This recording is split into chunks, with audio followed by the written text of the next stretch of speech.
Hello అండి, hi అందరికీ నమస్తే. Welcome to kitchen and children channel. ఈరోజు రెసిపీ వచ్చేసి మిల్లెట్స్ పాయసం. ఈ మిల్లెట్స్ పాయసం వితిన్ 15 మినిట్స్లో మనకు రెడీ అయిపోతుంది. ఇంకెందుకు ఆలస్యం, వీడియోకి వెళ్ళిపోదాం పదండి. ముందుగా నేను ఇక్కడ హాఫ్ గ్లాస్ సామాన్లు తీసుకొని 2 గంటలు 3 గంటల సేపు నానబెట్టుకున్నాను.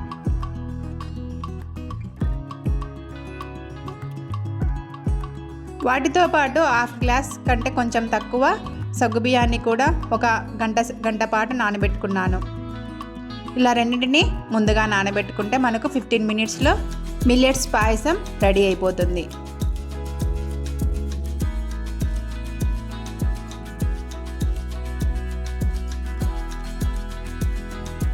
నానబెట్టుకున్న మిల్లెట్స్ని ఒక కుక్కర్లో వేసుకొని వాటితో పాటు మనం సగ్గుబియ్యం కూడా వేసుకొని వీరెన్నిటిని ఉడకబెట్టుకోవాలి. చూడండి, నేను ఇక్కడ హాఫ్ గ్లాస్ సామాలు హాఫ్ కంటే కొంచెం తక్కువ సగ్గుబియ్యాన్ని తీసుకున్నాను కాబట్టి 3 గ్లాస్ 4 గ్లాసుల వాటర్ని వేసుకుంటున్నాను. వాటిలో 1 స్పూన్ నెయ్యిని కూడా యాడ్ చేసుకొని నేను వీటిని ఉడకబెట్టుకుంటున్నాను. అవన్నీ వేసిన తర్వాత కుక్కర్కి మూత పెట్టేసి 3 లేదా 4 విజిల్స్ రానివ్వాలి. ఎందుకంటే నానబెట్టుకున్నాం కాబట్టి త్వరగానే ఉడికిపోతాయి.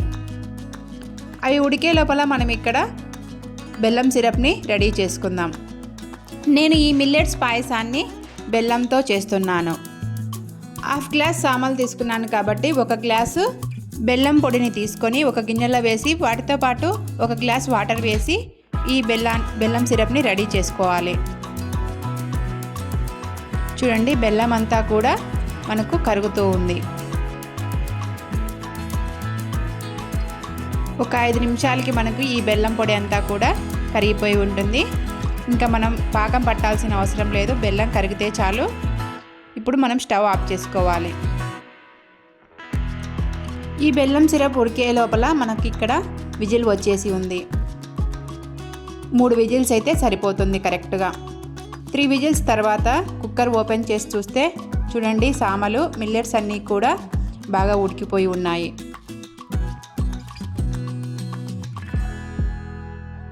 ఈ మిల్లెట్స్ అనేది మనకు ఎంత బాగా ఉడికితే అంత మంచిది. ఎందుకంటే మిల్లెట్స్ కొంచెం తినేటప్పుడు గట్టిగా ఉంటాయి కాబట్టి మనం ఇలా నానబెట్టుకొని చేస్తే కొంచెం మెత్తబడతాయి కాబట్టి ఇంకా మెత్తగా అయిపోయినా కూడా మనకు పర్వాలేదు.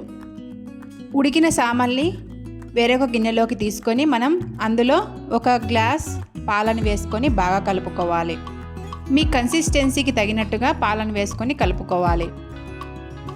చూడండి, నేను ఇక్కడ 1 గ్లాస్ పాలను వేసుకున్నాను. నాకు 1 గ్లాస్ పాలు సరిపోయాయి. ఇంకా వాటన్నింటిని కలుపుకున్న తర్వాత బాగా ఉండలు లేకుండా కలుపుకోవాలి. మనం ముందుగా కరగబెట్టుకున్న బెల్లం సిరప్ని ఇందులో వేసుకోవాలి. ఇలా బెల్లం సిరప్ని వడగట్టుకొని వేసుకోవడం వల్ల వాటిలో ఉండే నలకలు మట్టి అన్నీ పైకి వస్తాయి. చూడండి ఎన్ని నలకలు ఉన్నాయో. ఇంకా బెల్లం సిరప్ వేసిన తర్వాత బాగా కలుపుకోవాలి. చూడండి, బెల్లం సిరప్ కలిపిన తర్వాత మనకు పాయసం అనేది ఇలా కన్సిస్టెన్సీలోకి వచ్చింది.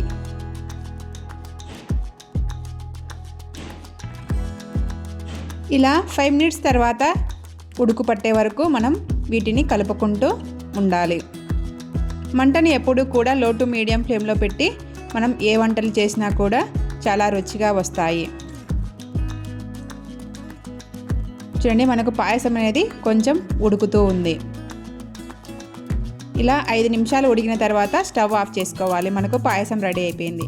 వీటిలోకి జీడిపప్పును బాదం పప్పును ఇప్పుడు మనం వేయించుకుందాం. ఒక గిన్నె తీసుకొని గిన్నె వేడయ్యాక 2 టేబుల్ స్పూన్ల నెయ్యిని వేసుకున్న తర్వాత 10 జీడిపప్పుల్ని ఇలా సగానికి కట్ చేసుకొని పక్కన పెట్టుకున్నాను. వాటిని నేతిలో వేసుకొని వేయించుకుంటున్నాను. అలాగనే 5-6 బాదం పప్పుల్ని కూడా ఇలా సన్న ముక్కలుగా కట్ చేసుకొని వేయించుకుంటున్నాను. చూడండి, ఇలా అన్నీ వేగిపోయాయి. మనం పక్కకు తీసి పెట్టుకుందాం.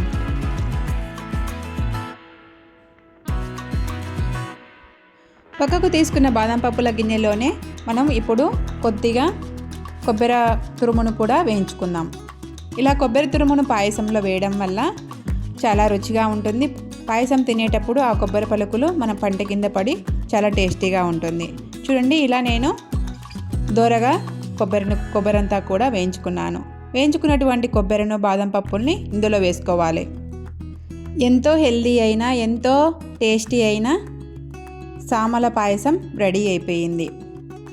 ఈ పాయసం డయాబెటీస్ ఉన్నవాళ్ళు, డైట్లో ఉన్నవాళ్ళు కూడా ఈ పాయసాన్ని హెల్దీగా చేసుకొని అప్పటికప్పుడు హెల్దీగా తినొచ్చు. ఈ పాయసాన్ని డయాబెటీస్లో ఉన్న వాళ్ళనే కాదండి, పిల్లలు కూడా ఇష్టంగా తింటారు, వాళ్ళు కూడా ఆరోగ్యంగా ఉంటారు. చూడండి, మనకు పాయసం రెడీ అయిపోయింది. ఈ మిల్లెట్స్ పాయసం సామలనే కాదండి, కొర్రలు, ఆరికెలు, జొన్నలు ఇలాంటి వేటితోనైనా కూడా ఇలాంటి పాయసం చేసుకొని తింటే అద్భుతంగా ఉంటుంది. ఆరోగ్యానికి ఆరోగ్యం, రుచికి రుచి. ఇంకెందుకు ఆలస్యం, వీడియో నచ్చితే చిన్న లైక్ ఇచ్చి షేర్ చేసి సబ్స్క్రైబ్ చేసుకోండి. మా ఛానల్ని ఆదరించండి. ఇలా మంచి మంచి వీడియోస్ మీకు అందిస్తాను. Thank you for watching.